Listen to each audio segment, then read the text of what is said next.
नमस्कार फ्रेंड्स, एक बार आपका स्वागत करता हूं फिर से। आज अपन जो बात करेंगे वो संक्रांति या फिर अयनात की बात करेंगे। लास्ट क्लास में आपको बोला था कि 6 डेट ऐसे बताऊंगा जहां से क्वेश्चन पूछे जाते हैं और हर एग्जाम में पूछे जाते हैं, स्टेट गवर्नमेंट का हो या फिर सेंट्रल गवर्नमेंट का हो, सभी एग्जाम में वहाँ से क्वेश्चन पूछे जाते हैं बच्चे।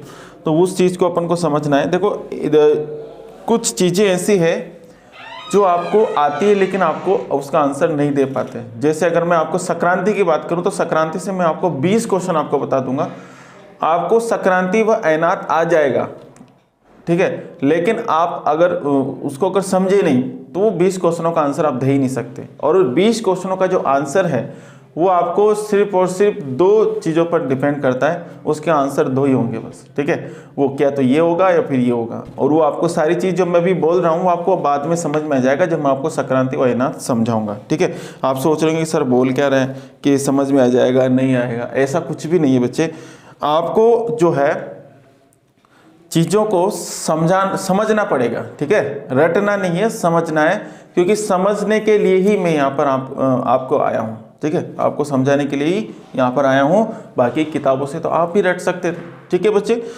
तो मैं बात करूँगा संक्रांति या फिर अयनात की बात करूँगा। तो संक्रांति या फिर अयनात क्या चीज़ है इसके बारे में अपन डिस्कस करेंगे। यहाँ पर 2 डेट के बारे में अपन चर्चा करेंगे और वो 2 डेट कौन कौन सी है उसके बारे में अपन पता करेंगे, ठीक है। तो आप हेडिंग लगा लीजिए संक्रांति या फिर अयनात। आप हेडिंग लगा लीजिए बच्चे, संक्रांति या फिर अयनात, आप यहाँ पर हेडिंग लगा लो, फिर अपन बात करते हैं।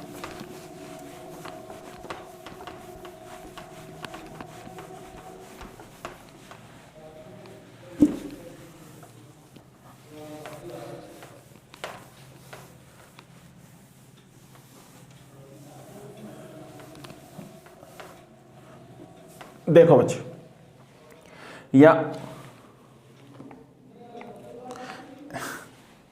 यहां पर अगर अपन बात करें तो हेडिंग लगा लीजिए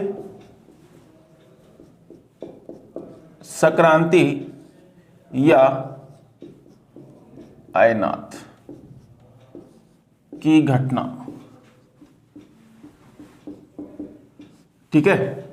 तो संक्रांति या अयनात की घटना से लगभग मेरे प्यारे बच्चों 20 क्वेश्चन यहां से बनते हैं। और 20 क्वेश्चन कौन से बनते हैं आप सभी को पता होगा, पूछा है बहुत सारे एग्जाम्स में पूछा है, ठीक है। सबसे बड़ा दिन, सबसे छोटा दिन, ठीक है। इस सारी तरीके से बहुत सारे क्वेश्चन आपको पूछने वाले हैं, ठीक है। तो ये सबसे पहले तो अपन को समझना है कि संक्रांति या फिर अयनात किसे कहते हैं, ठीक है। देखो बच्चे, यहाँ पर ये अपनी पूरी पृथ्वी है और इस पृथ्वी की मैं बात करूं तो इस पृथ्वी पर अगर मैं बात करूं बच्चे तो यहां पर 2 गोलार्ध है अक्षांश के आधार पर और 2 गोलार्ध देशांतर के आधार पर, ठीक है। ये आपको पता है। चले आगे, ये बीचों बीच क्या है बच्चे, 0 डिग्री भूमध्य रेखा या फिर इसी को क्या कहते हैं, विषुवत रेखा। क्या बोलते हैं इसको, विषुवत रेखा भी बोलते हैं या फिर 0 डिग्री भूमध्य रेखा भी बोलते हैं इसको। चले आगे, इसके जस्ट ऊपर की बात करूं तो यहां पर है कर्क रेखा, जिसको अपन बोलते थे बच्चे 23.5 डिग्री उत्तरी अक्षांश। और जस्ट इसके नीचे की बात करें तो ये मकर रेखा है जो है 23.5 डिग्री दक्षिणी अक्षांश। ये आपको पता होना चाहिए, ठीक है बच्चे। यहां पर क्या होता है कि ये सूर्य है, ये सन है और ये सन क्या करता है, यहां पर अपना प्रकाश डालेगा। अब ये प्रकाश 12 महीने तक डालेगा। ये कर्क रेखा और मकर रेखा के बीच तो लंबवत चमकता है, क्योंकि मैंने आपको पहले बता रखा है। क्या होता है बच्चे कि सूर्य का प्रकाश 12 महीने तक, यानी कि वर्ष भर की बात कर रहा हूं, तो वर्ष भर में कुछ स्थितियां ऐसी बनाता है जहां से क्वेश्चन पूछे जाते हैं, ठीक है। वो कैसी स्थिति है, सूर्य का प्रकाश एक बार तो 12 महीने में कर्क रेखा पर लंबवत पड़ेगा और एक बार 12 महीने में मकर रेखा पर लंबवत पड़ेगा। लंबवत का मतलब है कि अगर कोई मेरे यहाँ पर कोई प्रकाश डाले तो उसकी कोई शेडो नहीं बनना चाहिए, इतना लंबवत होता है, बिल्कुल सीधा, ठीक है। तो सूर्य का प्रकाश एक बार कर्क रेखा पर लंबवत पड़ता है, दूसरी बार मकर रेखा पर लंबवत पड़ता है। इस घटना को संक्रांति या फिर अयनात के नाम से जाना जाता है, ठीक है। ये आपको ध्यान रखना है। तो आप एक बार तो इस डायग्राम को उतारो, फिर मैं आपको डेफिनेशन लिखवाता हूं, जब तक मैं चाय पी लेता हूं।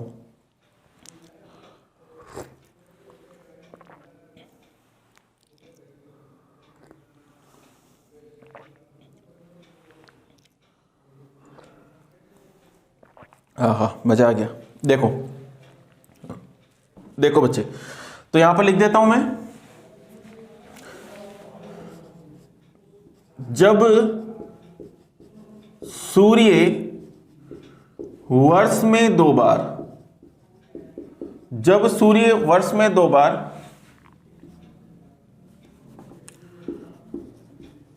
पहली बार कर्क रेखा पर व दूसरी बार मकर रेखा पर लंबवत पड़ता है तो इस घटना को संक्रांति या अयनात कहते हैं।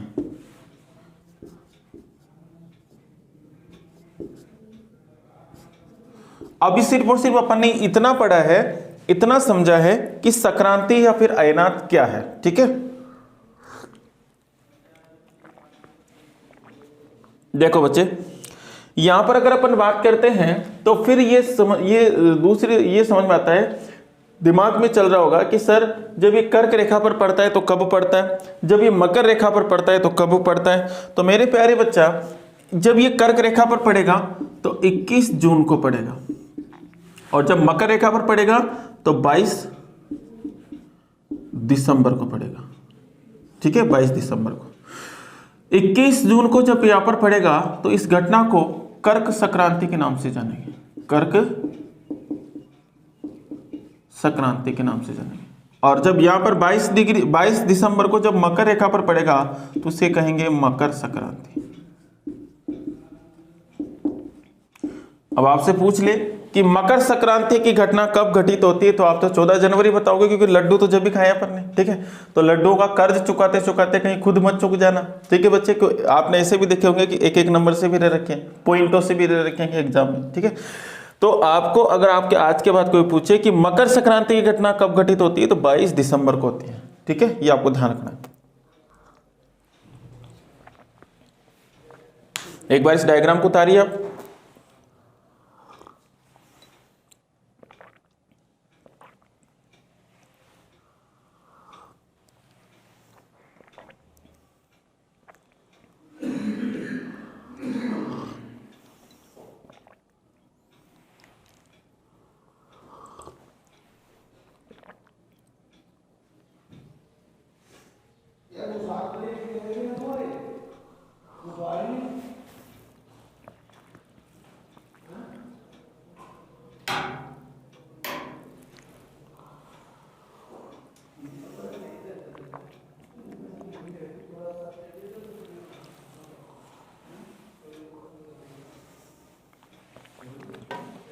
चलते हैं बच्चा।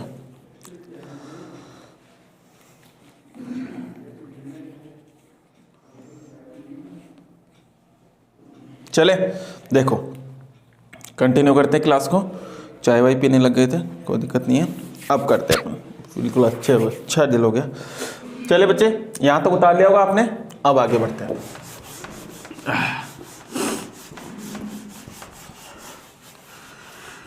यानी कि 21 जून की जो 2 घटनाएं हैं उनके बारे में चर्चा कर रहे हैं अब। 21 जून, पहला तो कौन सा हो गया, 21 जून। कौन सा दिन और कौन सा हो गया, 21 जून हो गया बच्चे। ठीक है, अब 21 जून को सूर्य कहां पर पड़ता है, लंबवत कर्क रेखा पर। कहां पड़ता है बच्चे, कर्क रेखा पर, और उसको अपन क्या बोलते हैं, कर्क संक्रांति। कर्क संक्रांति।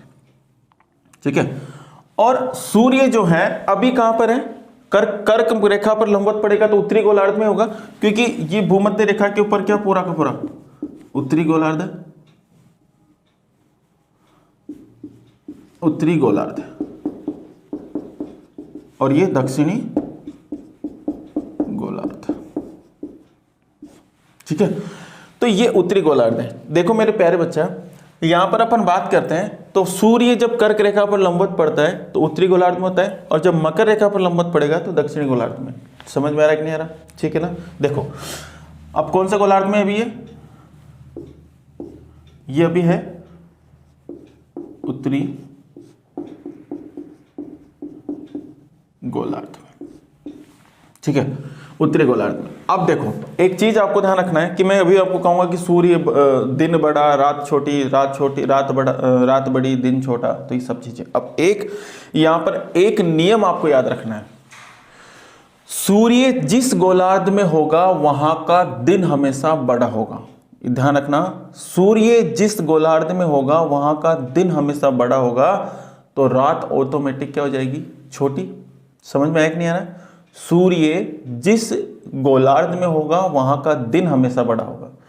अब 21 जून को सूर्य कहां पर है? वो उत्तरी गोलार्ध में, ठीक है। 21 जून को कहां पर है सूर्य? उत्तरी गोलार्ध में। सही बात है ना।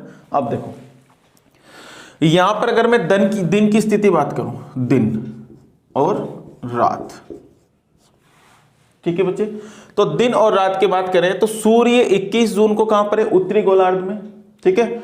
तो यहां का दिन क्या हो जाएगा? बड़ा। मैंने भी कहा कि जहां पर सूर्य होगा, जिस गोलार्ध में सूर्य होगा वहां का दिन हमेशा बड़ा, तो रात ऑटोमेटिक क्या हो जाएगी? छोटी हो जाएगी। यहां तक कोई दिक्कत? ठीक है। देखो यहां पर एक डेफिनेशन भी लिख देता हूं मैं। जब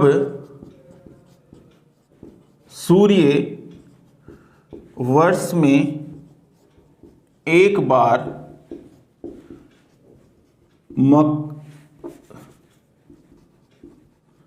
कर्क रेखा पर लंबवत पड़ता है तो उससे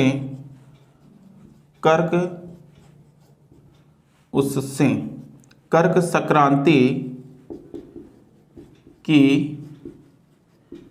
घटना घटित होती है। और कब होती है? 21 जून को। और दिन कैसा हो गया? बड़ा। और रात कैसे हो गई? छोटी। अब क्या हुआ कि 21 जून की ही बात है, 21 जून की ही बात है, और अपने एक जिद आ गई कि 21 जून को यार उत्तरी गोलार्ध में दिन बड़ा है, तो दक्षिणी गोलार्ध में क्या हाल हो रहे होंगे, मैं वहां जाकर देखता हूं। तो अपन क्या करें? 21 जून को, 21 जून की बात है बच्चे, देखो 21 जून की ही बात है, और अपन कहां चले गए? दक्षिणी गोलार्ध। अब मुझे बताओ कि 21 जून को सूर्य कहां पर है? 21 जून को सूर्य उत्तरी गोलार्ध में, दक्षिणी गोलार्ध में थोड़ी है, नहीं है ना। तो यहां के दिन और यहां पर रात, तो सूर्य यहां पर है ही नहीं, तो दिन क्या हो जाएगा? छोटा। मैंने कहा था कि सूर्य होगा, सूर्य जहां पर होगा वहां का दिन ही बड़ा होगा, तो ये इस दक्षिण गोलार्ध में तो है ही नहीं। 21 तारीख को तो सूर्य कहां पर है? उत्तरी गोलार्ध में, तो यहाँ का दिन छोटा और रात ऑटोमेटिक क्या हो जाएगी? बड़ी। अभी बहुत सारे क्वेश्चन बताऊंगा मैं यहाँ पे आपको सोल्व करके। चले आगे, यहाँ तक कोई दिक्कत नहीं है ना? देखो बच्चे और आगे चलते हैं, इसको मिटा देता हूं थोड़ा सा।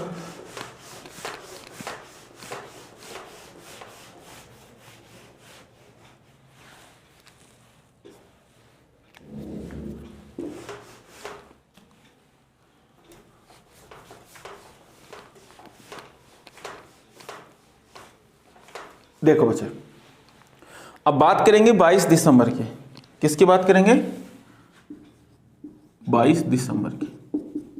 और 22 दिसंबर को सूर्य कहां पर चमकता है? मकर रेखा पर। अभी अपन ने देखा था ये इस प्रकार से सूर्य था, ये भूमध्य रेखा, ये कर्क रेखा, ये मकर रेखा, तो ये मकर रेखा है। और 22 दिसंबर को सूर्य यहां पर ही होता है, ठीक है। तो 22 दिसंबर को सूर्य मकर रेखा पर लंबवत पड़ता है, इसे अपन मकर संक्रांति कहते हैं, मकर संक्रांति, ठीक है। और सूर्य कहां पर है? दक्षिणी गोलार्ध में, ठीक है बच्चे। तो यहां पर क्या होगा? देखो सूर्य दक्षिणी गोलार्ध में और 22 तारीख की बात है, तो दिन की स्थिति, दिन कैसा हो जाएगा? बड़ा होगा, क्योंकि सूर्य वहीं पर है। और रात कैसी हो जाएगी? छोटी हो जाएगी। सही बात है ना? चले आगे। अब मैं बात कर रहा हूं, एक डेफिनेशन लिख देता हूं यहां पर। जब सूर्य मकर रेखा पर लंबवत लंबवत पड़ता है तो उस घटना को मकर संक्रांति कहते हैं। मकर संक्रांति कहते हैं। ठीक है। अब मैं 22 दिसंबर को सूर्य कहां पर है? दक्षिणी गोलार्ध में। इसी दिन में जाके देखा यार उत्तरी गोलार्ध में क्या हाल चाल है, वहां पर भी जाकर देखते हैं। तो उत्तरी गोलार्ध में भी चले गए अपन। ठीक है, उत्तरी गोलार्ध में चले गए अपन, उत्तरी गोलार्ध में। और जब उत्तरी गोलार्ध में अपन चलते हैं तो वहां का दिन क्या हो जाएगा और वहां की रात क्या हो जाएगी? क्योंकि दिन कैसे होगा, वहां पर उत्तरी गोलार्ध में 22 दिसंबर को है ही नहीं सूर्य, और सूर्य नहीं होगा तो दिन हमेशा छोटा होता है। जहां पर सूर्य नहीं होता वहां का दिन हमेशा छोटा होता है और रात ऑटोमेटिक बड़ी हो जाएगी। ठीक है, यहां तक कोई दिक्कत नहीं है ना। अब देखो बच्चे, यहां पर देखो बहुत सारे क्वेश्चन आपको सॉल्व करवाने वाला हूं। यहां पर जैसे आपसे पूछ ले कि उत्तरी गोलार्ध का सबसे बड़ा दिन कब होता है? 21 जून को। ठीक है, उत्तरी गोलार्ध का सबसे बड़ा दिन कब होता है? 21 जून को। ठीक है, अब आ जाओ इधर। उत्तरी गोलार्ध का सबसे छोटा दिन कब होता है? 22 दिसंबर को। ठीक है, आपसे पूछा जा सकता है उत्तरी गोलार्ध का सबसे छोटा दिन कब होता है? 22 दिसंबर को। और उत्तरी गोलार्ध का सबसे बड़ा दिन कब होता है? 21 जून को। उत्तरी गोलार्ध का सबसे बड़ा दिन कब होता है? 21 जून को। समझ में आ रहा है कि नहीं आ रहा? आपसे पूछ ले उत्तरी गोलार्ध की सबसे बड़ी रात कब होती है? 22 दिसंबर को। उत्तरी गोलार्ध की सबसे बड़ी रात कब होती है? 22 दिसंबर को। उत्तरी गोलार्ध की सबसे बड़ी रात कब होती है? 22 दिसंबर को। और उत्तरी गोलार्ध की सबसे छोटी रात कब होगी? 21 जून को। समझ में आया कि नहीं आया? आ रहा होगा ना समझ में? चलिए आगे। तो उत्तरी गोलार्ध की सबसे छोटी रात तो 21 जून को, और उत्तरी गोलार्ध की सबसे बड़ी रात कब होगी? 22 दिसंबर को। कोई दिक्कत तो नहीं है यहाँ पर? हाँ, समझ में आ रहा है ना आप सभी के? देखो अब बात करते हैं दक्षिणी गोलार्ध की। यहां जाओ। दक्षिणी गोलार्ध का सबसे बड़ा दिन कब हो गया? 22 दिसंबर को। बड़ा दिन का मतलब दिमाग में ये चलना चाहिए कि जहां पर बड़ा दिन आ गया तो सूर्य वहीं पर है। ठीक है, और मैंने कह रखा है कि 22 दिसंबर को सूर्य दक्षिण गोलार्ध में मकर रेखा पर लंबक चमकता है। तो मकर रेखा पर लंबक चमक रहा है दक्षिणी गोलार्ध में, तो सबसे बड़ा दिन 22 दिसंबर को। और सबसे छोटी रात, सबसे छोटा दिन दक्षिणी गोलार्ध का सबसे छोटा दिन 21 जून को होगा। ठीक है, दक्षिण गोलार्ध का सबसे छोटा दिन कब हो गया? 21 जून को हो गया। और सबसे बड़ा दिन कब हो गया बच्चा? 22 दिसंबर को हो गया। तो सबसे बड़ी रात, दक्षिण गोलार्ध की सबसे बड़ी रात 21 जून को हो गई। दक्षिणी गोलार्ध की सबसे बड़ी रात 21 जून को हो गई। और यहाँ पर दक्षिण गोलार्ध की सबसे छोटी रात कब होगी? 22 दिसंबर की। ठीक है, सोच रहे होंगे कि सर ये कैसे कैसे याद नहीं हो रहा, तो समझना पड़ेगा बच्चे, समझना पड़ेगा। एक रूल मैंने आपको बताया, उस रूल को आपको फॉलो करना है। और रूल क्या बताया मैंने कि सूर्य जहां पर होगा वहां का दिन हमेशा बड़ा, और दिन बड़ा तो रात हमेशा क्या हो जाएगी बच्चे? छोटी हो जाएगी। समझ में आ रहा है कि नहीं आ रहा? ठीक है, चले आगे। यहाँ तक कोई दिक्कत हाँ नहीं है ना? तो मैं आपको क्वेश्चन लिख के बताऊंगा यहाँ पर, क्योंकि यहाँ पर थोड़ा सा कंफ्यूजन है, थोड़ा सा अपन धीरे पढ़ेंगे यहाँ पर। ठीक है, लेकिन 101% क्वेश्चन यहाँ से पूछा जाता है। देखो आंसर दो ही है, या तो 21 जून होगा या फिर 22 दिसंबर होगा। आंसर दो ही है, लेकिन यहाँ पर क्वेश्चन पूछे जाते हैं। 20 तरीके के क्वेश्चन आपको पूछे जा सकते हैं। ठीक है, तो मैं एक एक क्वेश्चन यहाँ पर लिख देता हूँ। ठीक है, उससे क्या होगा, आप एक बार तो इनको देखकर समझोगे, फिर डायरेक्ट आप उस क्वेश्चनों को भी देख लेना जो एग्जाम में पूछे हुए क्वेश्चन है। पिछले एग्जामों में बहुत सारे क्वेश्चन पूछे गए। चलें आगे। देखो मैं लिख देता हूँ, एक बार आप इसको उतार लीजिए, ऐसे कैसे आप इसको उतार लीजिए एक बार।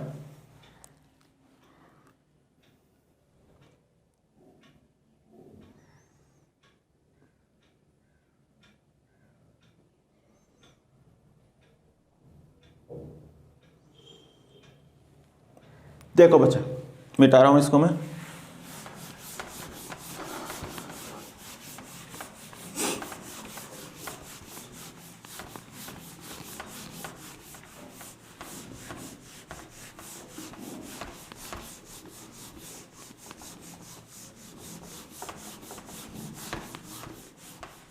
जैसे क्वेश्चन पूछा जाएगा आपसे, देखो सामने देखो, लिखते भी जाओ साथ के साथ।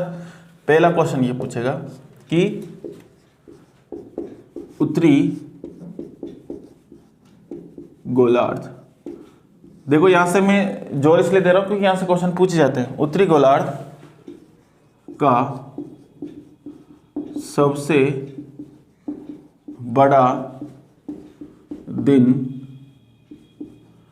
कब होता है? ठीक है, पहले क्वेश्चन लिख देता हूं फिर आंसर लिखेंगे इसका। दूसरा क्वेश्चन, उत्तरी गोलार्ध का सबसे छोटा दिन कब होता है? ठीक है, अब ऐसे ही उत्तरी गोलार्ध का सबसे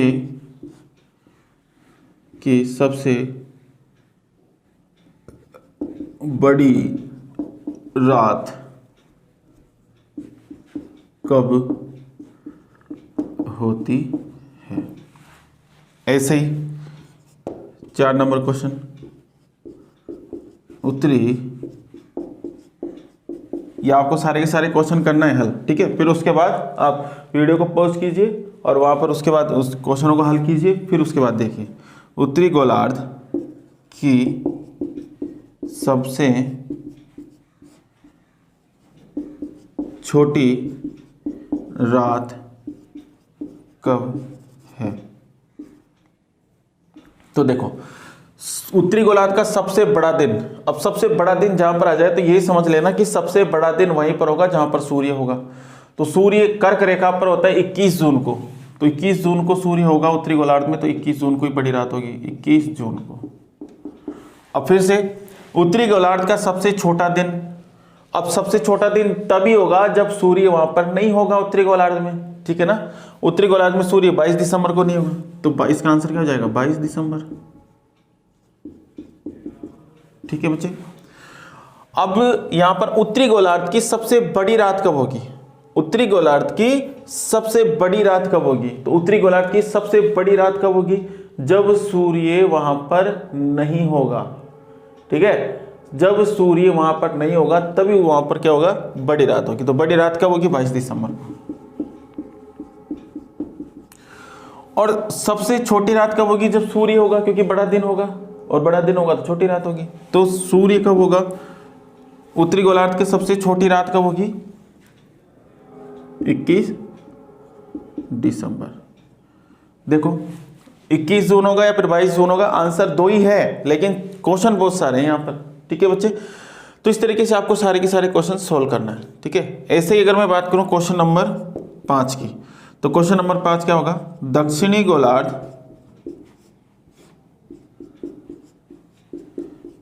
गोलार्ध का सबसे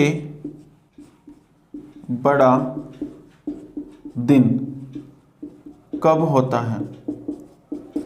तो दक्षिणी गोलार्ध का सबसे बड़ा दिन जो है मेरे प्यारे बच्चे, सबसे बड़ा जो दिन होगा कब होगा, ये क्वेश्चन आपको करना है। ठीक है, क्वेश्चन नंबर 6 है, दक्षिणी गोलार्ध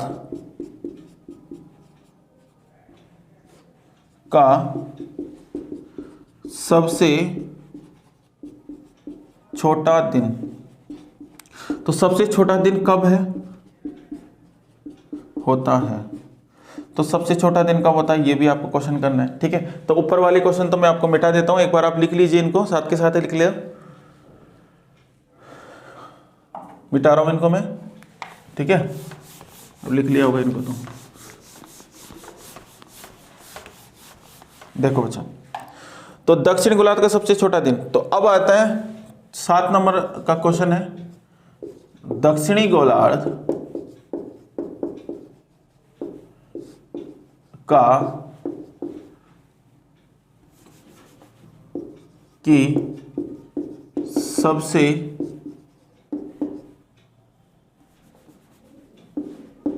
बड़ी रात कब होती है?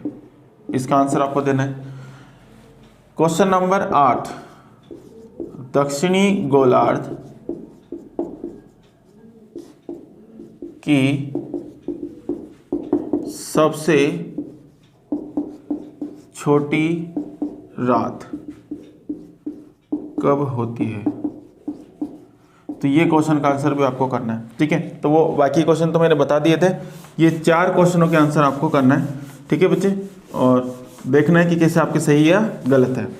अब देखो, दक्षिणी गोलार्ध का सबसे बड़ा दिन, दक्षिणी गोलार्ध का सबसे बड़ा दिन यानी कि सबसे बड़ा दिन यानी कि सूर्य वहां पर होना चाहिए। सबसे बड़ा दिन है तो सूर्य वहां पर होगा, और 22 दिसंबर को सूर्य कहां पर जाता है? मकर रेखा पर।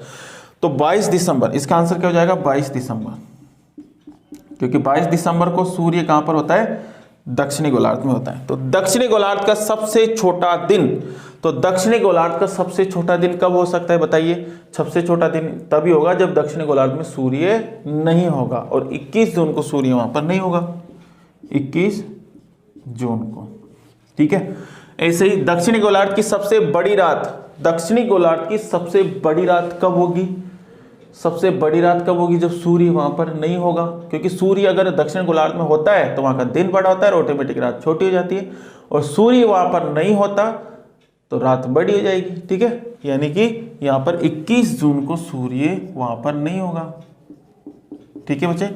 दक्षिणी गोलार्ध की सबसे छोटी रात कब होती है? अब छोटी रात तभी होगी जब वहां पर दिन बड़ा होगा, दिन बड़ा होगा तो सूर्य वहां पर होगा, यानी कि 22 दिसंबर को।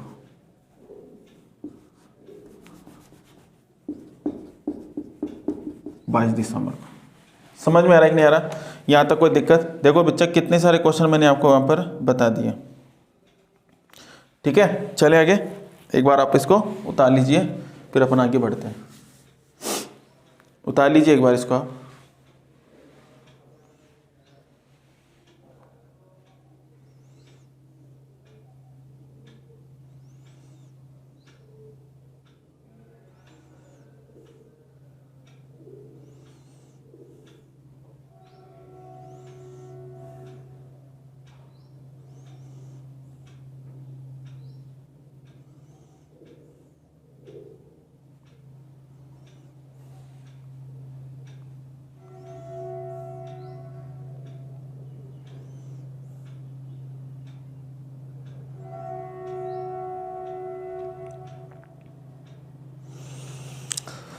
अब आपको एक क्वेश्चन देता हूं मैं, आरएएस में क्वेश्चन पूछा गया, बहुत अच्छा क्वेश्चन है क्योंकि अभी ट्रेंड चल रहा है सर। अब जब वहां पे पूछ लिया गया तो यहां पर भी पूछा जा सकता है छोटे मोटे एग्जाम में भी। अब देखो बच्चा, अब आपको देगा वहां पर सही युग्म को छांटिए, सही युग्म को छांटिए। तो सही युग्म को छांटिए, तो आपको यहां से सही युग्म को बताना है कि सही युग्म कौन सा है। अब मैं यहां पर लिखता हूं 21 जून, 21 जून, 21 जून को सबसे पहले बताइए 21 जून को सूर्य कहां पर होता है? 21 जून को सूर्य कहां पर होता है? तो 21 जून कर्क संक्रांति। अब दिमाग में आपको, अब तो आपको सब कुछ आ गया, बस देखते जाना है मैं क्या क्या लिखता हूं। पहला स्टेटमेंट है 21 जून कर्क संक्रांति, 21 जून कर्क संक्रांति सबसे बड़ा दिन उत्तरी गोलार्ध। क्या स्टेटमेंट सही है क्या? बताना नहीं है अभी, ठीक है। दूसरा, 21 जून कर्क संक्रांति सबसे छोटा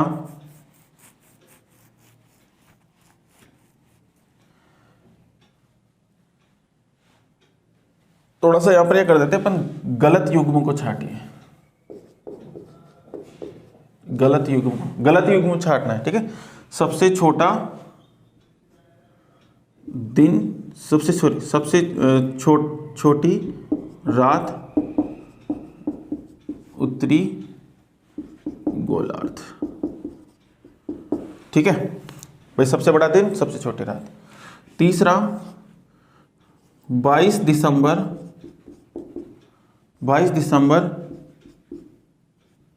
मकर संक्रांति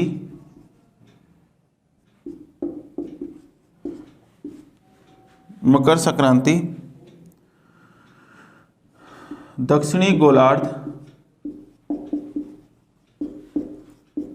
का सबसे छोटा दिन।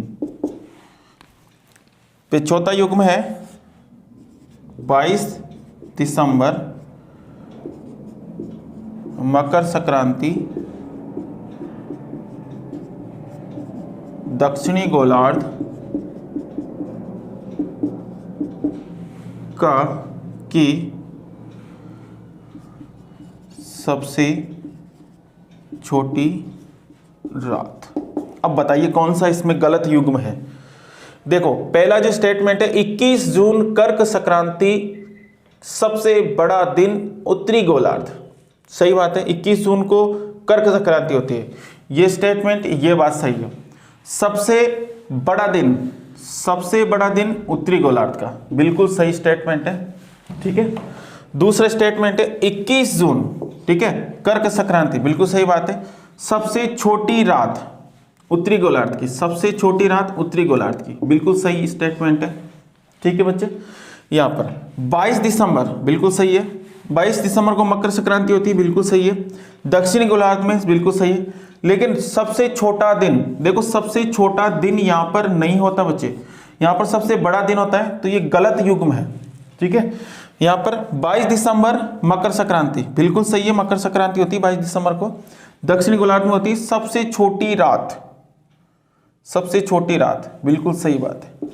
तो इसमें गलत युग्म कौन सा हो गया, 3 नंबर का इसमें सबसे गलत युग्म हो गया। तो इस प्रकार से भी क्वेश्चन पूछे जाते हैं, जैसे जैसे एग्जाम का लेवल बढ़ता है एग्जाम के क्वेश्चन उसी टाइप से पूछे जाते हैं। चलिए आगे, अब देखते हैं अपन आगे, इसको मिटाते हैं। ये क्वेश्चन पूछा हुआ क्वेश्चन है बच्चे, ये आरएस के अंदर पूछा हुआ क्वेश्चन है, ठीक है। ये अभी फर्स्ट ग्रेड के अंदर भी पूछा हुआ क्वेश्चन था, जो अपना ज्योग्राफी था सब्जेक्ट उनके। चले देखो, मिटा रहा हूं इसको।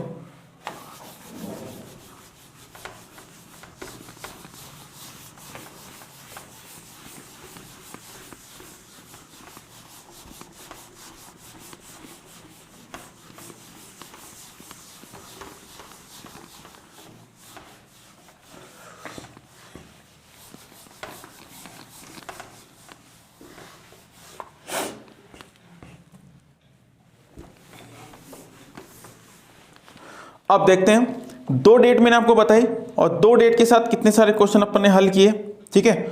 ये आप सभी को पता है कि कितने सारे क्वेश्चन अपन ने हल किए यहाँ पर, ठीक है बच्चे। चलें आगे, कोई दिक्कत तो नहीं किसी को भी, हाँ।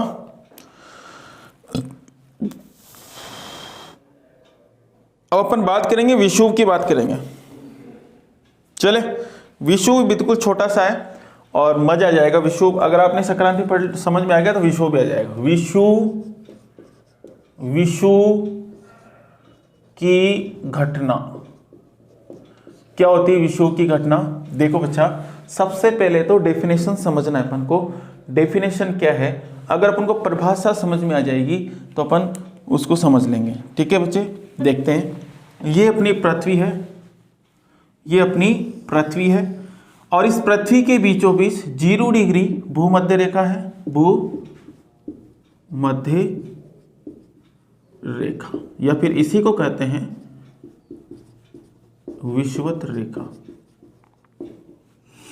ठीक है बच्चे। ये जो भूमध्य रेखा है, ये जो विषुवत रेखा है, इस पर सूर्य लंबवत पड़ता है, ये सूर्य, ठीक है बच्चे। ये सूर्य क्या करता है? भूमध्य रेखा पर पूरे 12 महीने तक, 12 माह तक, 12 माह कर दो या फिर वर्ष भर कर दो, वर्ष भर में 2 बार भूमध्य रेखा पर लंबवत पड़ता है। जब ये उत्तरायण होता है और दक्षिणायन होता है। जब ये उत्तरायण होता है तो 1 बार हो जाता है, जब ये दक्षिणायन होता है तो वापस भूमध्य रेखा से ऊपर से आता है, ठीक है। तो ये क्या होता है कि वर्ष में 2 बार भूमध्य रेखा पर लंबवत पड़ता है। तो इस घटना को क्या कहते हैं बच्चे? विषुव की घटना कहते हैं। तो क्या डेफिनेशन बनी कि सूर्य का प्रकाश वर्ष में 2 बार भूमध्य रेखा पर लंबवत पड़ता है, तो इस घटना को क्या कहते हैं? विषुव की घटना कहते हैं। ठीक है, तो डेफिनेशन लिख लेते हैं पहले। सूर्य का प्रकाश जब वर्ष में दो बार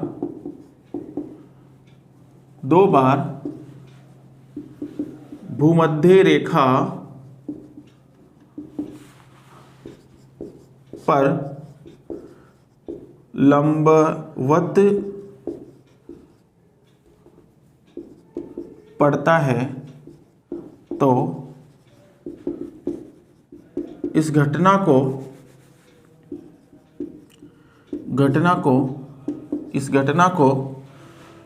विषुव की घटना कहते हैं।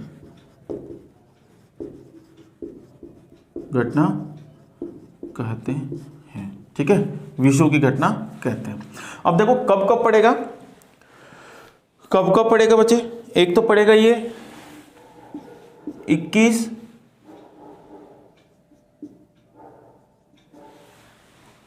कब पड़ेगा, 21 मार्च को और 23 सितंबर को। कब पड़ेगा ये, 21 मार्च को और 23 सितंबर को। ठीक है, अब देखो कब पड़ रहा है, ये 2 बार पड़ रहा है, 21 मार्च, ठीक है, और ये 23 सितंबर को।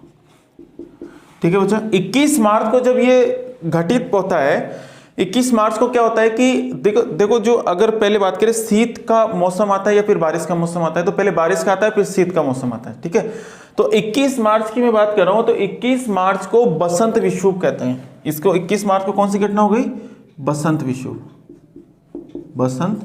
विषुव। ठीक है, तो आपसे पूछा जा सकता है कि बसंत विषुव की घटना कब घटित होती है, तो 21 मार्च को। बसंत विषुव की घटना कब घटित होती है, 21 मार्च को। बसंत विषुव की घटना कब घटित होती है, 21 मार्च को। ठीक है, और 23 सितंबर की मैं बात करूं तो 23 सितंबर को कौन सी घटना घटित होती है, 23 सितंबर को कौन सी घटना घटित होगी, तो शरद विषुव।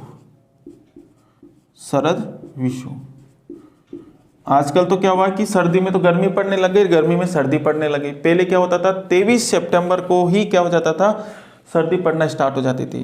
23 सितंबर को क्या पड़ना स्टार्ट हो जाता था, सर्दी पड़ना स्टार्ट हो जाती थी। ठीक है, तो आपसे पूछा जाए कि 21 मार्च को पृथ्वी पर कौन सी घटना घटित होती है, तो बसंत विषुव की घटना घटित होती है। और 23 सितंबर को शरद विषुव की घटना घटित होती है। ये आपको ध्यान रखना है बच्चे। ठीक है, ये आपको ध्यान रखना है। ठीक है, अब देखो यहां पर आपको एक बात ध्यान रखना है कि दोनों ही दिन पृथ्वी पर दिन व रात की अवधि समान होती है,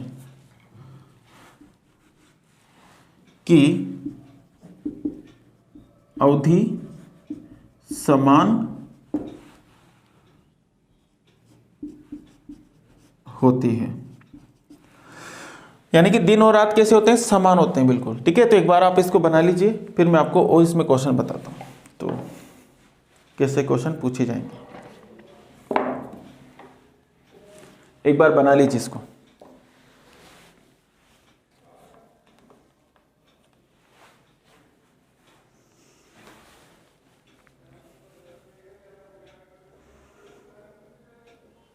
ठीक है, बना लिया। देखो इसमें आपको क्वेश्चन पूछेगा कि 4 डेट आपको दे देगा, और 4 डेट में आपको क्या क्या देगा वो मुझे पता है क्या क्या देगा, क्योंकि एक तो देगा 21 जून, एक देगा 21 मार्च, एक देगा 22 दिसंबर, एक दे देगा 3 जुलाई। ठीक है बच्चे, तो आपको कहेगा कि कौन सी डेट को, यानी कि कौन सी तारीख को दिन और रात की स्थिति समान होती है, तो 21 जून को तो होती नहीं है, 3 जुलाई को भी नहीं होती, 22 दिसंबर को भी नहीं होती, क्योंकि दोनों तो अपन ने पढ़ ही लिया, ये अपन कल पढ़ लेंगे नेक्स्ट क्लास में। और 21 मार्च को दिन और रात की अवधि क्या होती है, समान होती है। ठीक है, ऐसे ही आपको ये भी पूछा जा सकता है, यहाँ पर 21 मार्च नहीं हो 23 सितंबर होगा, तो ये भी आपको आंसर यहीं पर देना होता। ठीक है, ये इसी आंसर, मतलब 21 मार्च और 23 सितंबर को दिन और रात की अवधि क्या होती है, बिल्कुल समान होती है। ठीक है, ये आपको ध्यान रखना है, कोई दिक्कत नहीं है ना। चलिए बच्चे, कोई दिक्कत नहीं है, ठीक है। तो नेक्स्ट क्लास में अपन बात करेंगे और आज के लिए इतना ही, ठीक है बच्चे। और कल अपन बात करेंगे नेक्स्ट क्लास में। जय हिंद, जय भारत।